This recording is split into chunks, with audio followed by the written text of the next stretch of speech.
كنت لسه خلي بقى. بالك انت ابتديت في كده، انت دلوقتي عندك 6 و7 و8 دقائق.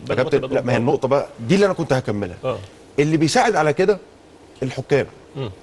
طبعا كابتن شناوي يتكلم فيها براحته ويستفيد فيها، لكن النقطه انا لو دلوقتي الحارس المرمى انا حسبت 6 دقائق وحارس المرمى وقع 3 دقائق في الست، ادي ال3 دقائق مظبوطين. لو هدي 6 دقائق تانيين اديهم، بعد كده الحارس مش هيقع. لا، الحكم ادى 6 دقائق وبعد كده في تغييرين.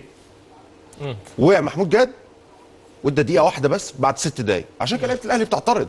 معلش انا عندي في وقت كتير. لا ما كانش في وقت كتير في الشوط الثاني، خلي بالك الكره كانت سريعه لغايه الدقيقه مثلا دقيقه 80 85 في 7 تغييرات. ايوه ماشي، في 7 تغييرات 6 دقائق ده وقت كتير. لا انت في 7 تغييرات التغيير بنص دقيقه يمكن في 2 للنادي المصري و5 للنادي الاهلي. 7 غير ان محمود ماشي، غير ان محمود 3 دقائق ونص، غير ان محمود 3 دقائق ونص، هو 3 دقائق ونص وعندك غير اللعيبه اللي بتقع، غير الكره اللي بره الملعب. احنا كنا بنشوف في كاس العالم، بس عشان احنا مش قصه ماتش النهارده، انا بتكلم بشكل عام. شوف كاس العالم 7 و8 و9 و10 دقائق، الريتم اعلى من هنا مليون مره، الكره ما بتوقفش، لكن الناس عايزه تستفيد بكل. هنا في مصر بحس ان الحكم اول ما بيجي الوقت بدل الضايع نفسه يخلص الماتش. لا، ده حقك على فكره وحق الفرقه. انا اقدر اجيب جون في الثانيه الاولى واقدر اجيب جون في الثانيه الاخيره، ايا كان بقى. انا كنت غلطان النهارده، انا كنت وحش النهارده، مش في ادائي، دي قصه على جنب، لكن في الاخر ليا ثانيه ادهاني.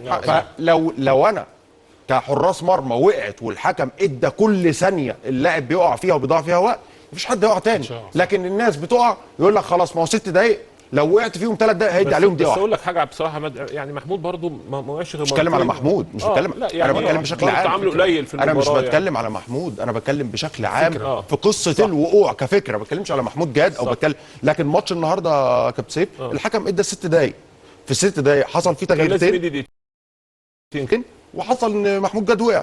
على الاقل دقيقتين، هو ادى دقيقه. انا معلش الدقيقه ده انا ممكن اجيب فيها في ياما جبنا اهداف في اخر 10 ثواني. لسه برضه نستشير الكابتن شناوي في القصه دي ونشوف